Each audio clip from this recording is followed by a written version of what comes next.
skeptical about that. And so I think seeing some of these external news broadcasts, newspaper articles, radio interviews, things like that, where other people are starting to see what is important and what a difference some of these therapies make, I think is really heartening. Yeah. I think we're suffering what all innovators and inventors suffer from. It's so wonderful. We just assume everybody's going to want it and demand it, and but it takes time. Absolutely. Yeah, I think most people still don't know about it. I mean, I have a neighbor literally just down the road. He's in his early 30s and has just been diagnosed with leukemia. And We are Mm. he's live, guys. We are live. We are live. healthy person, and that's where he is. So I was kind of educating him on the CAR T therapies, and I mean he's fascinated, and maybe it'll be a third line treatment for him, but it's so yeah, it's a step at a time, isn't it? Absolutely. Absolutely is. So, wonderful. Well, good afternoon, everybody. It's absolutely amazing and wonderful to have you all back and joining us at the Advanced Therapies think tank. So for those of you who join us for the first time, just a brief introduction. The purpose of these sessions is not to produce consensus. It's to produce clarity, and clarity on where the real challenges lie, where the gaps between aspiration and reality are widest, and where the field really needs to make those difficult decisions in order to move forward for the best benefit of the patients. And we do this by bringing together people who know the industry from genuinely different vantage points, and by asking questions that are not always comfortable, not always simple and easy to answer. So before we get started, I really, really want to thank our sponsors for this season, and that's BCA Advanced Therapies Network. And really, without them, none of this would be possible. It does cost to host these programs, and BCA has been an amazing supporter to us. So let's get on to today and the exciting topics we're going to be discussing. Today, we'll be talking about sustainability in cell and gene therapy manufacturing. So, cell and gene therapies, as we know, promise cures to diseases that were previously untreatable, and we've been seeing more and more of that coming out in the press. But it's also an incredibly energy-intensive, plastic-dependent, and extraordinarily expensive endeavor. And the healthcare systems that fund this are already under strain, no matter which territory you find yourself in. These are not peripheral concerns. They go to the heart of where the industry is generally, and is it genuinely sustainable to the fullest sense of our developing economies? The difficulty is that we're being asked to build this accountability whilst the industry is still young, still burning capital, and still solving some of the fundamental science and manufacturing problems. So the tension is real, and we're not going to shy away from it. We're not going to pretend it's anything different. So today I'm going to really push the panelists for specific answers, specific thoughts, and let's figure out how we move forward. So as always, with the Advanced Therapies think tank, we don't go into deep introductions. We dive straight in. So let's talk first about how do we define sustainability in cell and gene therapy, and what are we really talking about here? So sustainability risks becoming a word that really means everything and therefore nothing. Cell and gene therapy has no standardized frameworks for measuring its carbon, water, or waste footprint. We operate with tiny batches, extreme cold chains, single-use plastics throughout, and validated processes that are almost impossible to change. Doesn't really sound like success criteria for success. But before we can discuss what the industry is doing or should be doing, we need to agree on what sustainability actually means for us here. All of our sustainability activities should all grow from the 17 United Nations sustainability goals that have been put together. So let's use that as a starting point and really dive into it. So Adam, wonderful to have you with us. Thank you, There's sir. no current standardized sustainability framework for cell and gene therapy. So who should define it? Is this the job of regulators, industry, academia, everyone together, patients? And how should we approach developing a cell and gene therapy manufacturing sustainability strategy? And crucially, who gets to foot the bill? That's it's a really interesting question. It's a good place to start as well.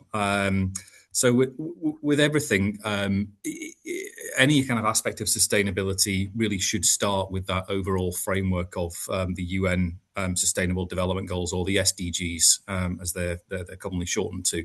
So they are, if people aren't aware, they are the global universal blueprint for what is understood as sustainability or sustainable development, and defining a strategy or a plan for any entity, whether that's a business, a sector group, an institution, any organization within any industry. It should follow a sort of a stakeholder engagement driven materiality process to understand where that entity can have the biggest impact and what externalities it is impacted by. So it's the process that's standard, but the outcomes are different in that they are tailored towards the entity that's trying to deliver sustainable outcomes. And so you take that big overarching framework of the sustainable development goals, and you go through this process and you kind of narrow it down into a plan that means something that is tangible and impactful for the organization that is taking it upon.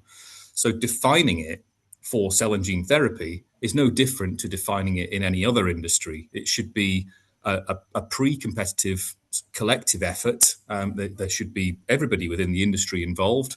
But a CDMO organization like Roslin CT, which is where I work, will have a different sustainability plan to a trade group or a university or a sector group or an institution or a think tank within the industry. They'll all look slightly different, but they should all be kind of pushing towards the same greater good. But every organization needs to kind of focus on what it can actually materially change, and that will be different for each organization. The second part of your question is also very interesting. So the who pays question, I really struggle with this as a question to be put for who foots the bill for sustainability, and there's lots wrapped up in that question. And by asking the question, the perception is that it brings an additional cost to the current pathway that we're on. So if we think about two futures, one is the current pathway that we're on, a decarbonised future, the current fossil fuel derived future versus a decarbonised future. There are external costs that are built into the use of fossil fuels that that society foots the bill for. So the question to me is not who pays, but is it worth it in the long run once we consider hidden costs plus the future cost of taking no action? It's an investment. The UK Climate Change Committee, for example, have recently put out a report showing that the total additional cost of reaching net zero by 2050 in the UK alone could be equivalent to the impact of just a single fossil fuel price shock on the magnitude of 2022 with Russia invading Ukraine. And so if you kind of compare that, put that into perspective, it's not a question of who pays, but it's a question of, is it worth it? Us as a business, at Roslin CT, we can demonstrate overall cost benefit from adopting sustainability. I could cite numbers around it through the sustainability initiatives that have brought financial benefit to our organization. So there is a direct cost benefit there, but longer term, it's about investment. Very, very interesting. And I like that way of kind of putting it together about the payment versus the value for it. And, I think this is, to draw a slight parallel, when we talk about, advanced therapies and bringing them to market, all the questions are what's the cost, how much do you pay? But we always turn that around to what's the value that they actually provide. Exactly. And so why shouldn't we be doing this, thinking about that? Okay, that's really helpful. Thank you. So, Jasmine, I'm going to come to you next. And cell and gene therapy borrows sustainability frameworks from pharma, that we use them to kind of look through some of these aspects and how we interpret the 17 UN goals, which I had a look at and I didn't even understand half of them, but that's me. But cell and gene therapy is fundamentally different, and the way we manufacture is very, very different. We talk about autologous versus allogeneic, single dose batches, a process that is the medicine, depending on who you speak to. So are we really applying the wrong lens entirely and optimizing for the wrong things? And so by doing that, do we run the risk of whoever leads in defining the strategy does it to suit themselves and to suit their own balance sheet? Thanks, Sven. Great question. So I'm building on what Adam says. When we look at things through a sustainability lens, if we think about the sustainability challenges in CGT, I mean, we've got the logistics and moving things around, often cold chains and liquid nitrogen.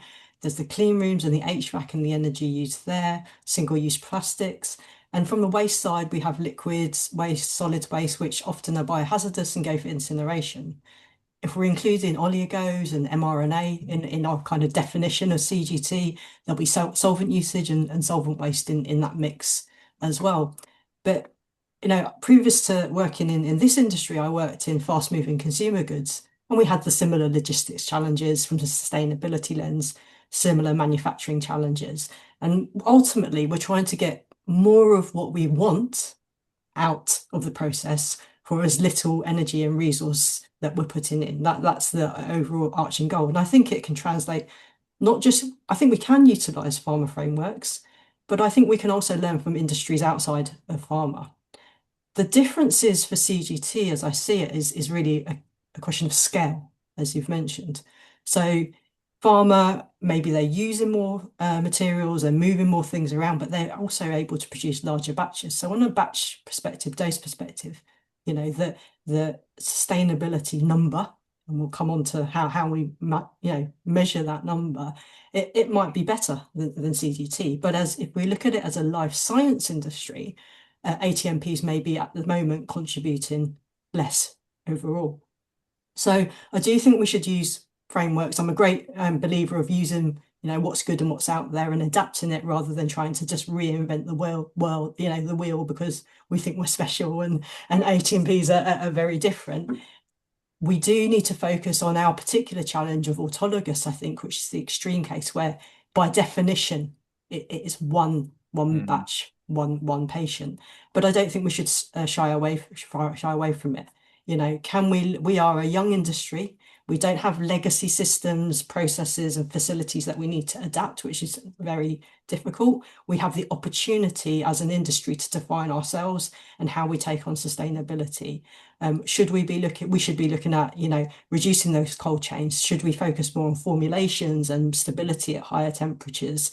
There's a lot of work in process intensification to shorten manufacturing times and shorten the times in clean rooms and so forth. So I would say, utilize what's good out there, not just in pharma, adapt it for ours and really put forward proactive thinking into sustainability when we are developing our processes and our facilities.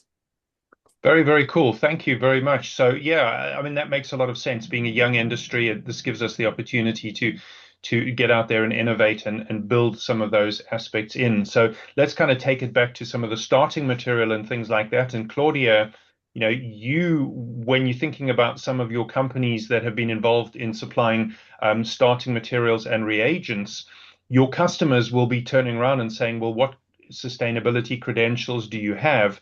But very often there isn't an agreed definition of what that means for raw materials. So who really then ends up defining that? You know, is that you that defines it? Do your customers define it for you? Are regulators defining it? And if you are defining it, then is there maybe a conflict of interest in letting suppliers define their own standards?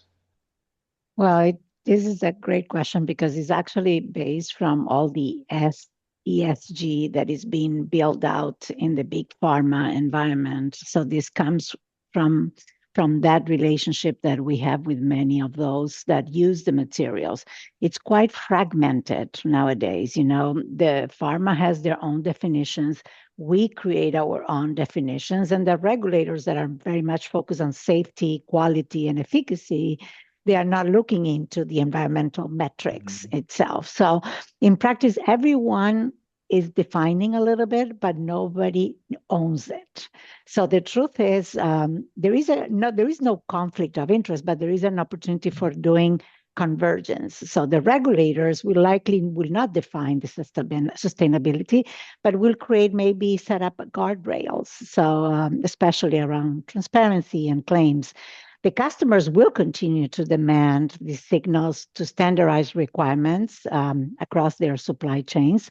And the suppliers need to collaborate through consortia, through standards, to create the frameworks for these definitions. At the end of the day, no one will own it, but we build a shared definitions for the whole industry, and the stakeholders can speak the same language. The most important thing is to be able to trace to the source, to standardize how is it calculated, and continue update, not being static like a PDF, but being dynamic. Now that we have AI as a tool in our hands, this is something that can be growing with us and with the industry as we move along. So I think that there is a great opportunity here to, instead of being tense, to create a convergence and build this language between all of us, because ultimately we'll create a lot of efficiencies, and the cost, as I always said, will be seamless, will be embedded, will not even be who pays for it, will be already built out in the product. Wonderful. I love that. I love that shared kind of responsibility for driving what those are, and then also the use of AI potentially. And that may be, to Adam's point also earlier, if we invest in that, it can help bring down the cost and increase the value all at the same time. Okay, so let's kind of take the next step up that supply chain. And Angela, coming to you and thinking, as a CDMO and also as a designer of manufacturing facilities, you and your folks are being pulled in a variety of different directions on sustainability. So customers want things, investors want something else, regulators want something else, staff want nice area, open offices with foosball tables and baristas, and facilities and the environment in which you're at, need other things. So there's really no common definition of what's required there. So how do you think about managing these competing voices without becoming completely performative? And that ambiguity that you find there, could that actually be a strategic opportunity for you? Yeah, thanks, Sven. Taking them one at a time, a few years ago, the investor community, the VCs and the PEs, were very interested in all of their investee companies having an ESG policy. I felt at the time that this was a little bit tick boxy, and you just needed to be able to say yes, you had one, and be able to provide it, and that was fine. But actually, I think recent discussions with investors indicates that kind of push to sustainability is much less present, particularly in the US side of the investor market. So I don't think we're getting the push there. I think from our side, our clients are generally SMEs, and we're not getting the push really from them either right now, because they might have an aspiration for sustainability, but the whole economic environment has meant that for them it's all about survival. So it's kind of gone down the ratings. Claudia said about regulators that they're not pushing for sustainability; they are pushing for the elements of safety and efficacy. But the one area that I think is showing massive hope is actually the staff pool is, from what I see, is getting much greater. 6 years ago or thereabouts in Exmoor, we set up a green team, and that was an entirely employee-led initiative. It was done because a group of very committed people wanted to set something up. It was supported clearly, but it had nothing to do with the company in the sense of pushing it. It was all staff pull, and they did a fantastic job looking at minimizing waste, maximizing recycling. But I think what's happening even now is we've got a few more recruits now in GMP manufacturing, and they're even more passionate. So I feel like that's what's really going to drive this now.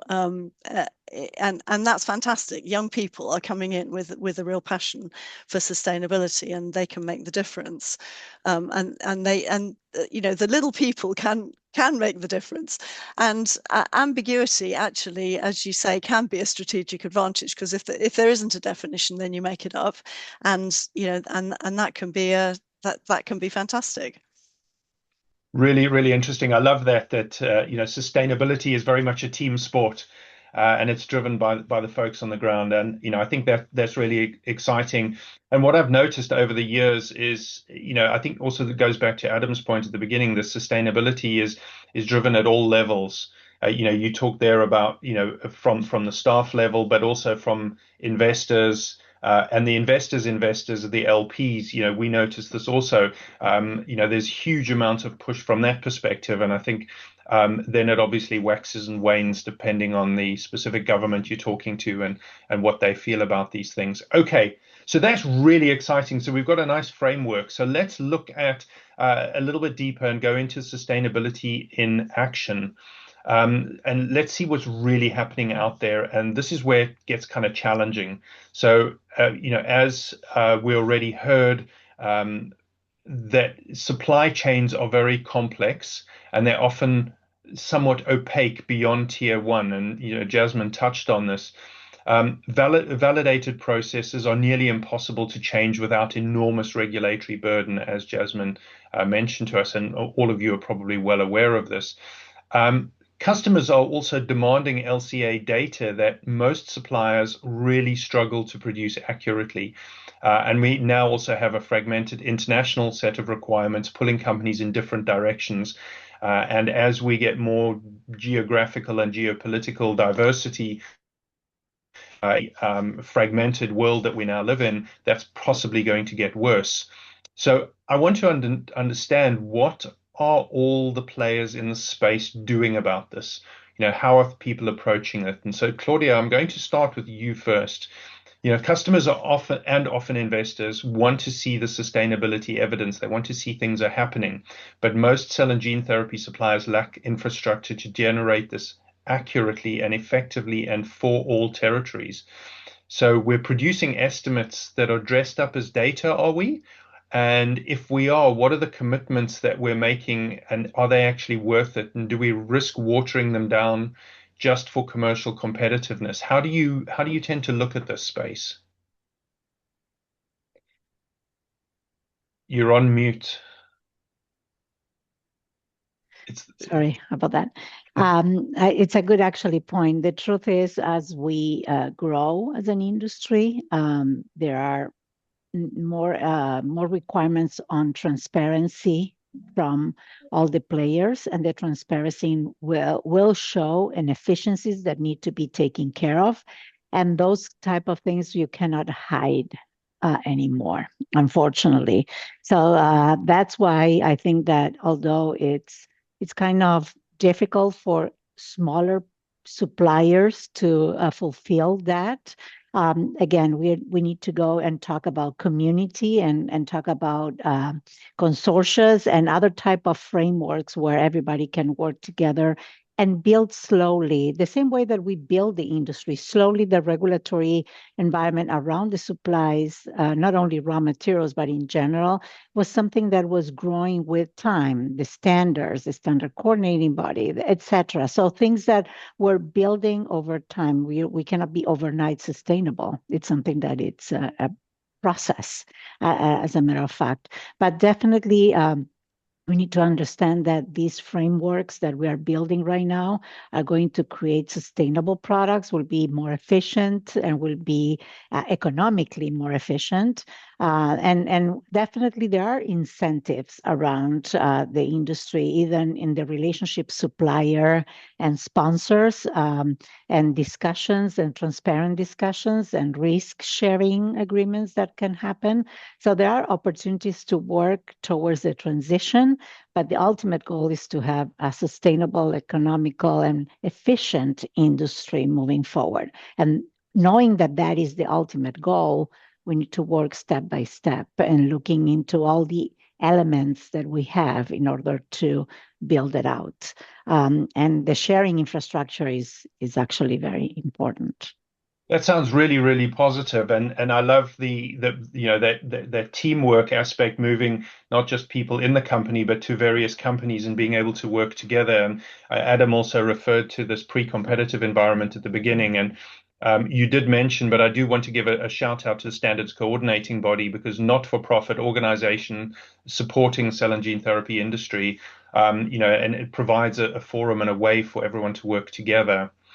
So speaking of working together, Adam, I'm going to come to you. So we have the EU's CSRD, the United States' SEC rules, NHS procurement standards, the MHRA, not to mention the current global biopharma leaders, China, and thinking about Australia and Japan and lots of other countries.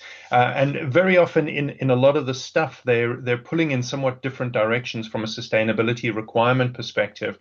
So in your work and your day-to-day job, which framework do you really advise companies to anchor to? And you're running the real risk that companies simply choose whichever one is least demanding and cheapest? Yeah. Thank you, Sven. It's an interesting question. That's a good one. Because there's quite a lot in it. Bearing in mind the things that the items that you referenced there. And I think it's an interesting point. So we're talking about sustainability being applied to a relatively young industry in terms of cell and gene therapy, which is still evolving, still maturing. But if we bear in mind that some of the standards and the legislation that you've referenced there are much, much younger than the cell and gene therapy industry. All of these standards are still evolving as well and continually being refined and matured, so that they're not conflicting with one another. But if I can sort of just pick things apart, so I think just providing a bit of clarity around things like the CSRD. So that's the EU's Corporate Sustainability Reporting Directive, and the US Securities and Exchange Commission climate rules. They are pieces of legislation that will affect companies depending on where they are based or where they have operations, and either companies will be obligated or not. Businesses wouldn't really have a choice of what framework to align themselves to there. I think the main point that's behind the question, though, is that there's a lot of acronyms and reporting standards out there, which that in itself doesn't help to diffuse the point that sustainability or ESG reporting is an additional cost or burden to bear for businesses. But if that reporting is tied back to a solid sustainability plan that has originated from the UN SDGs as a consistent global framework, and that plan is then integrated within a business's operations, then the reporting activity should simply be a reflection of a responsible or an impactful business activity. It should be providing the transparency behind what a business is trying to do and pushing forward to be acting in an environmentally and a socially responsible way. The reporting itself shouldn't be a task or a burden that leads. It should be a reflection of the business's sustainable operations. The other part of the question that you mentioned is around kind of sort of NHS procurement, which isn't law. That's procurement standards around the NHS and their increasing expectations around sustainability on suppliers. It's going to progress gradually over the next few years. So at the moment, that currently expects suppliers to produce carbon reduction plans in line with government procurement in the UK. It will extend to include supplier sustainability assessments, then moving forward into Scope 1, Scope 2, Scope 3 greenhouse gas emissions reporting in 2027. And ultimately, by 2028, the NHS is proposing product level carbon footprinting in a few years' time. But these things they're progressive steps of maturity within the same overall framework. So it's about providing transparency at an increasingly granular level on carbon emissions within the NHS's supply chain. So it's helping the NHS as an institution to decarbonise by providing supply chain transparency. So carbon reduction plans are in force now. Shifting to product level carbon reporting shouldn't be that big a shift if a business is already supplying to the NHS and already has a carbon reduction plan in place. But the challenge around it is where some suppliers, especially smaller businesses, they might not have the expertise or the awareness to know where to start with carbon reporting. So it's that, I think it's that support and guidance that's needed across pharma, life sciences, cell and gene therapy included, to help the sector progress and understand how to get to grips with this. The benefit to businesses of doing so is that if they're able to measure something, then they may be able to kind of spot areas where savings and manufacturing efficiencies, R&D initiatives can actually make a difference in terms of making an operation more sustainable. So if I was to approach it, I would kind of try and bring it all back to the impact that can be made by embracing sustainability, and the reporting comes from that. I hope that answers the question a little bit. Yeah, no, that's really interesting, and I think a couple of big things that I take from that is although you talk about the NHS and the procurement, I think a lot of those requirements will stand whether you're in Germany or Italy or France or the United States or any of the other absolutely. geographies. NHS is one example of what's happening around the world. Yeah. No, that's really, really useful, and so it's about being able to record it and then benefit from it, and also it's about industry working with the regulators to help define those requirements based on experience. So, Angela, let's come to you. So, thinking about the sustainability commitments that you get from tier one suppliers.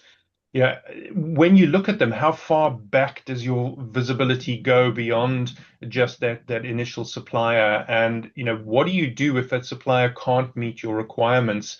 And very often, as we've seen in manufacturing with cell and gene therapy, there sometimes are not alternative suppliers. So are you kind of locked in between a rock and a hard place? And how does that impact what you are able to do and provide to your clients?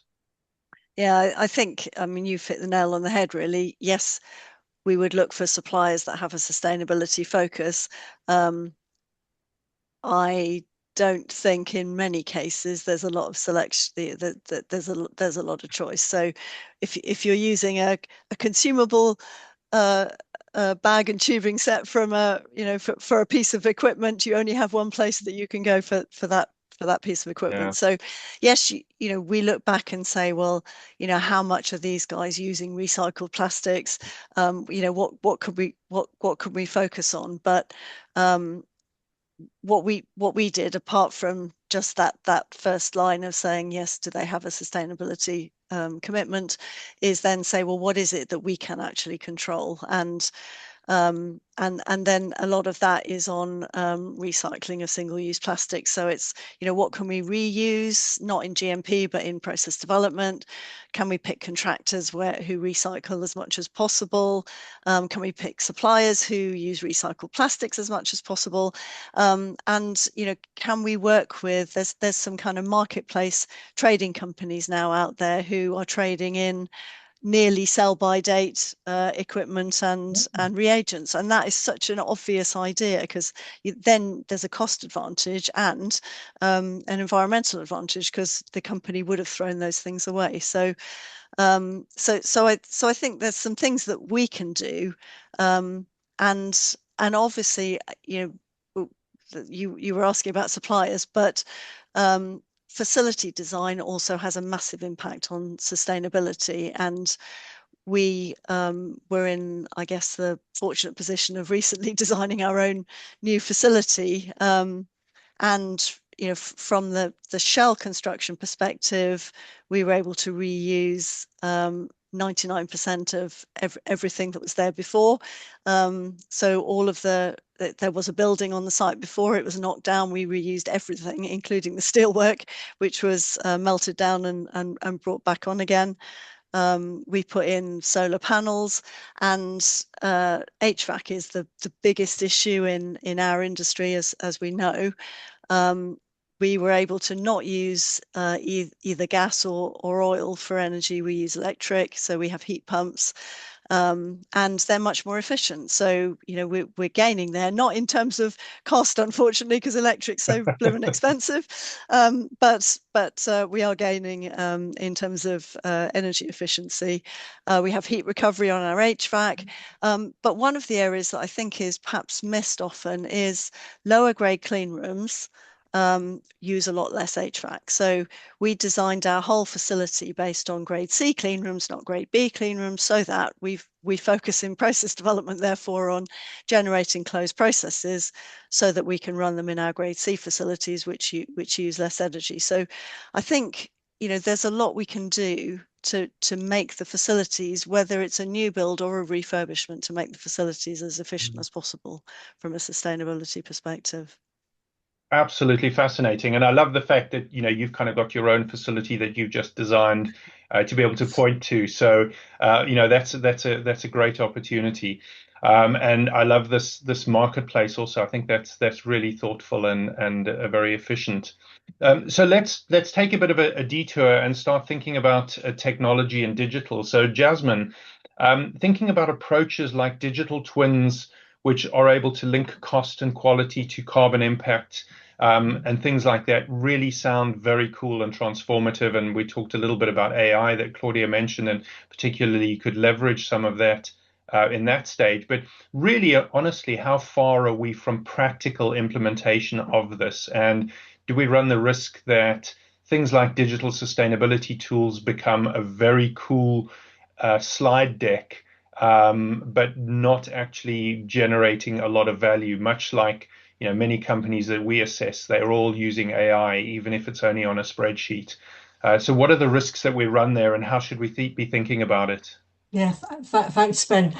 So a few parts to the question. So, how far are we from practical implementation? Well, we're there. So in terms of using AI and digital twins, if we think about tills, they use it in the front part of their processes to look for antigen prediction and looking for the most potent T cell response. There's a lot of digital twin models of the manufacturing processes themselves, for example, bioreactors, mimicking all the inputs and being able to change in silica and not, in the lab, all the different parameters to see how that impacts the outputs that they are desiring. And I visited a CDMO recently, and they're using their AI bot to help them close deviations quicker, and they're claiming 80 to 90% efficiency there. So there are good examples that are in practice right now, and there's a lot coming on very, very quickly.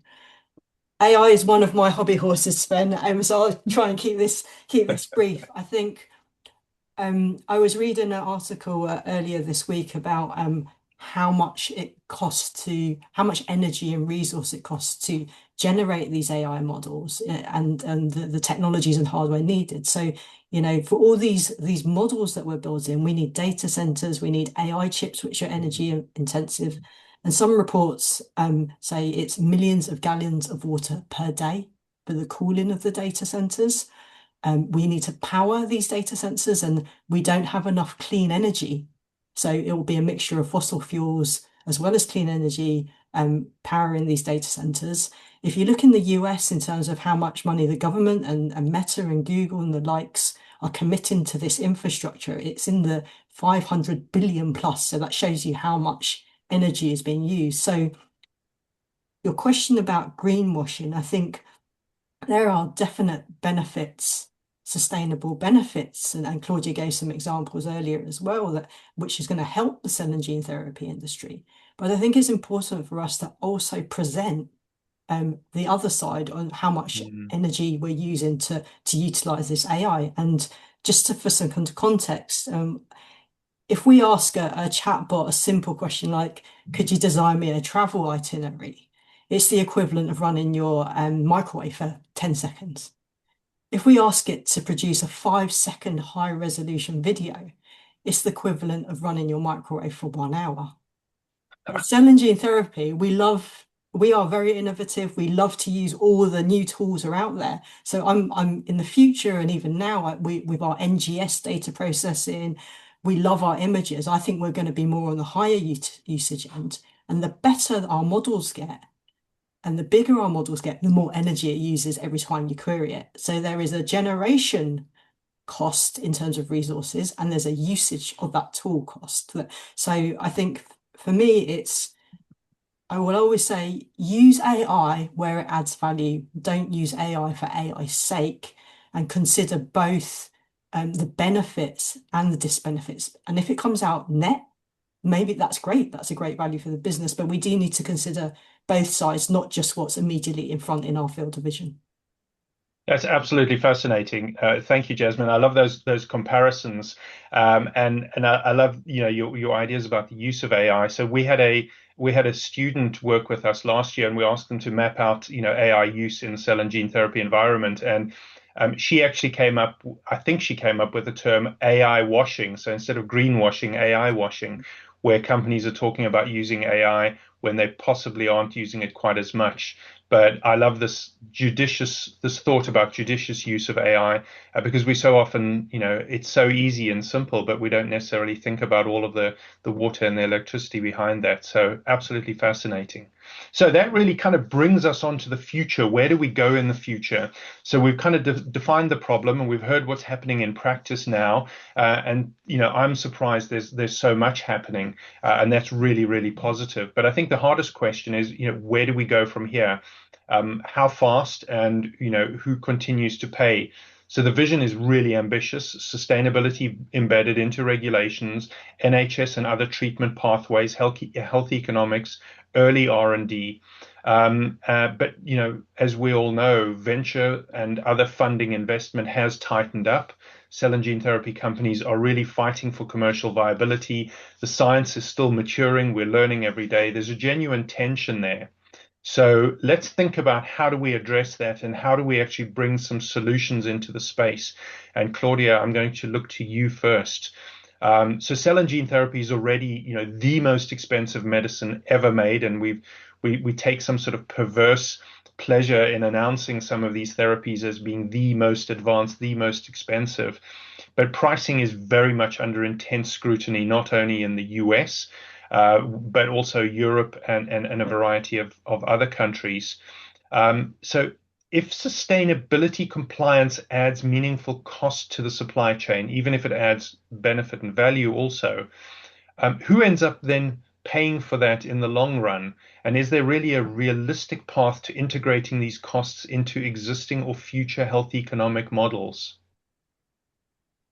It's an excellent question and a complex answer, I would have to say, because there are so many actors in this space. And again, as I said at the beginning or before, everybody will pay a little bit today, but at the end of the day, it will be seamless to everyone. And to Jasmine's point, in terms of energy, if I can predict batches, success batches, if I can predict the use of energy in the manufacture, if I can predict the waste, and if I can do all those predictions because of AI, the net might be zero, when the energy sources perhaps are alternatives, not the ones that we are very used today. Perhaps there are other sources of energy that we didn't tap yet that are more efficient than the ones that we are using today to sustain AI. So everything contributes a piece to the equation.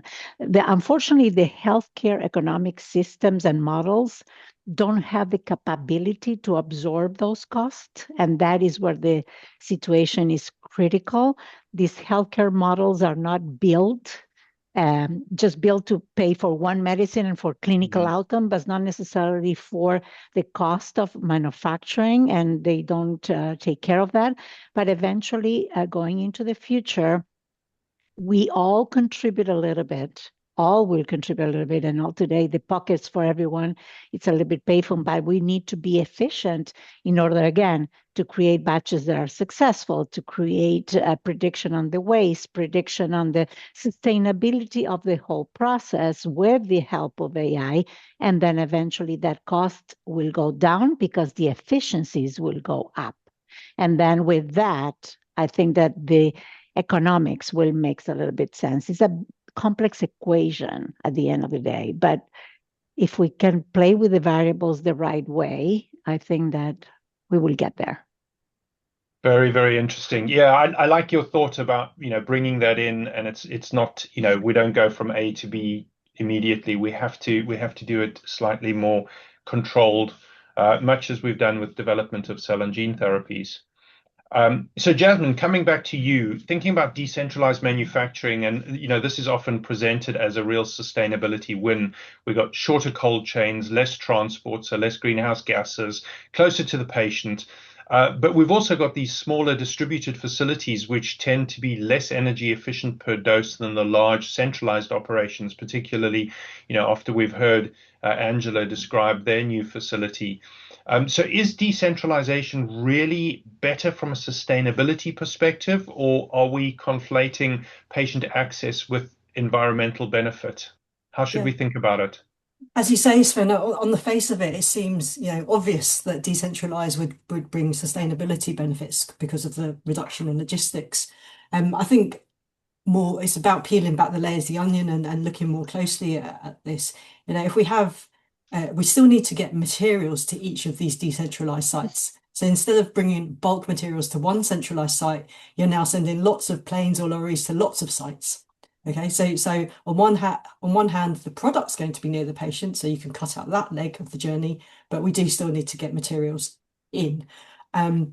With more sites, as Angela's mentioned, HVAC, is one of the biggest energy resources that we use in this industry. I'll defer to Angela whether lots of little ones are much worse than a big one, but I can't imagine that they can be better. No. Or lots of heat pumps everywhere, as there's high capital costs, there as well. So, and then if you look on the equipment side, within a centralized facility, we can have very high utilization of the equipment that we're using, and we have a lot of control over that. At distributed sites, we might have less patients that we're making a product for at each of these sites and have much lower utilization. But we need to have at least one, if not two, of these pieces of equipment at each site. So again, an assessment there, looking at whether that's more sustainable or not is needed. So yeah, there's give and take, and I think we need to be cautious. I think sustainability is used quite liberally and easily, and we do need to think down the layers to understand the real benefits and disbenefits when we're looking at new solutions. Yeah, really interesting. I think it's going to take a little bit of thinking, and it's not a sort of a quick and easy one necessarily. Angela, coming to you, thinking about, sustainability is competing with clinical milestones, regulatory submissions, commercial survival for board attention and capital. Board members now have to not only think about, reimbursement and strategy, but they've got to think about IT security and now sustainability and ESG, and board meetings are getting longer and longer. So how do you make the manufacturing business case? And is there a version of this where sustainability becomes a genuine competitive differentiator rather than just something you have to clarify and explain very often to board members? Yeah, and I think, right now, if it costs money, then it's going to be massively scrutinized at board meetings. That's my experience. But actually, what we can focus on is the things that save money and don't cost money. And I think there's a whole heap of those. So I really do think there's an opportunity here. And I mentioned one earlier. If you have grade C rooms rather than grade B rooms, then not only have you saved on capex, but you've saved a massive amount on opex, not just energy, but also people. All that cleaning that you have to do, you're not doing. So there's a cost saving there. It's not a cost.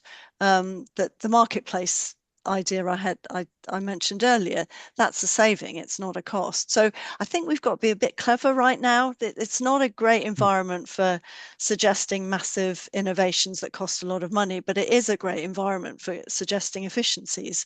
If you can keep your facilities full, so you're using all your clean rooms, so you're outputting something as well as keeping each of those clean rooms validated and energized. So I think there's a lot here that we can do that saves costs, not just costs. Brilliant. Absolutely amazing. That's such a positive outlook and approach to it. So wonderful. Thank you for that. Adam, we're going to come to you with the last question in this area here. So the argument is very often made privately and in some quarters that cell and gene therapy shouldn't be prioritizing sustainability right now. And I have heard companies, say that. They say the science is immature, scale up is unsolved. We hear the similar kind of thing for using automation. And adding in sustainability on top of this will just slow that innovation down and ultimately harm patients. Is that a false argument? And if so, what's the evidence for doing it now that produces a better outcome later on? Why should we buy into it now?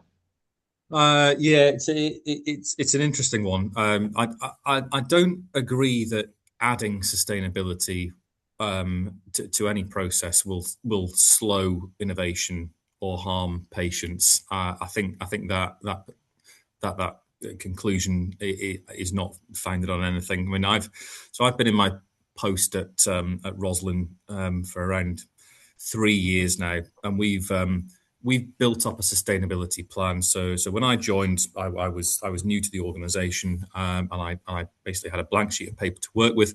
So we built up a sustainability plan that has delivered financial savings as well as environmental benefits and social impact. As an example, savings that we've achieved on materials procurement and waste avoidance extend into the hundreds of thousands of pounds, for example, if you want kind of context. So by taking all of that waste, all of that inefficiency out of the operating environment, I would argue that you're kind of helping things to become more innovative in the process. You're just kind of removing waste from from the operating environment. But I think there's probably two ways to think about it. And this comes back to the investor discussions that we've had in the past. So the first is about the positive impact that it's possible to deliver by following a responsible operating model, collectively bringing life-saving treatments to a greater number of patients quicker if we embrace sustainability in the operating, in the manufacturing side of things. By doing that, you then alleviate the burden on healthcare institutions, you improve quality of life, you take people out of healthcare, so that kind of alleviates the resource pressure on healthcare institutions, and we also we make our own industry far less resource intensive by doing things better, faster, and accessing a greater number of patients. And that, in a nutshell, is our investors' own responsible investment strategy, delivering better, faster, more accessible healthcare. And so as we do that, we help to decarbonize our own business. We kind of work with our peers across the investment portfolio. We help upskill, educate across the sector. We bring and share kind of innovative solutions on sustainability to make the manufacturing processes more efficient. And we can demonstrate the financial savings that go along with that environmental benefit and social impact. So I think in the long term, I know it's a perception that we hear time and time again, that it's an additional burden. We can't afford to think about it, but in the long term, I think it delivers really significant benefits for the sector. Fascinating. Sven, just on your question of why we should take it seriously. So for me, the answer is business continuity and sector continuity. On a very practical level, there are regulations coming in whereby if you don't, so European packaging regulations, as an example, the NHS procurement regs, guidelines that Adam mentioned, we will not be able to sell the products into the people who are buying it now. But if we are not ahead of the curve and understanding what their requirements are going to be. And because it's a new thing for many industries, I do think we need to start now to really understand what is needed, and start, if we need to innovate, if we need to improve our processes, improve our processes. So I think there's a real business continuity. I was at another talk which also talked about water doesn't hit your bottom line and people don't look at it. We see it as an infinite resource. It is becoming extremely cyclical and peaks and massive troughs. And I know other industries, especially the drinks industry, are taking this very seriously and looking at how they can reduce water usage because they see it as a key risk for business continuity. So I think there was a question in the chat about how can we get C-suite to take this seriously? I think you were asking why should we take it seriously? We cannot risk being behind the curve and not ready, and we cannot risk our products not being able to be utilized and accessed by patients, which involves somebody buying it and procuring it. Yeah, fascinating. Absolutely great. Thank you very much for that. So we're at that time of day where we've got time for a question, probably just one question today. So Lee, I'm going to hand it over to you to lead us off. What is your selected question? And if I can just say any questions we don't get to, we can either answer in the chat or we can come back to folks on that if there's anything burning. So Lee, over to you. Yeah, it's interesting. There's been some very interesting chat. There's also a couple of some questions that have come in on the Q&A box. And I'm going to pick one that's fascinating to me that we haven't perhaps touched on. And that is, do we imagine that at some point, in addition to top line policy or guidance or reporting requirements, like we've cited examples of in the earlier discussion today, do we imagine that at some point sustainability might become part of accreditation processes or even license to operate? So there has to be, as part of your manufacturing facility license or your product approval, that sustainability becomes so imperative.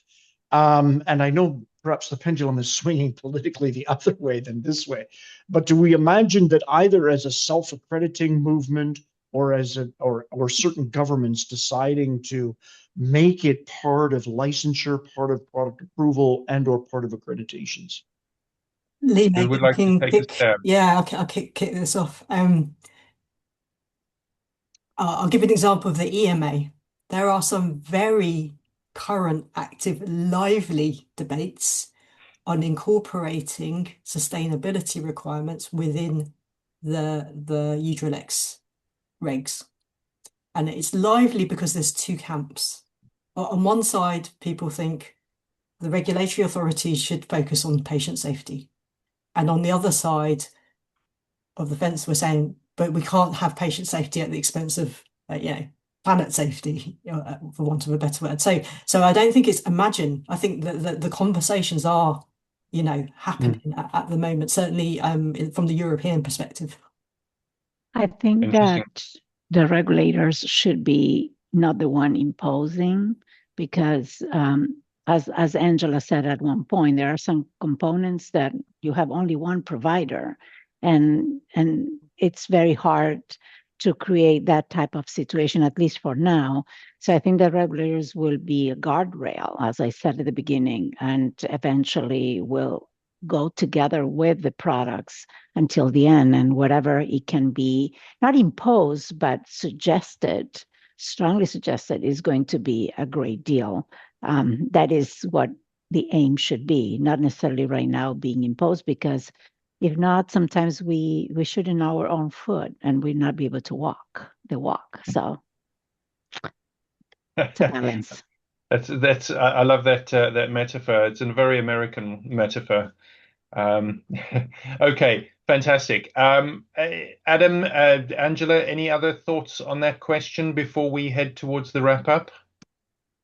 I think just I would reiterate kind of Claudia's point about regulators not imposing, but kind of suggesting guardrails. And if we take the Scottish environment, there is a national, and the UK environment, there is national legislation around achieving net zero targets by 2045, 2050.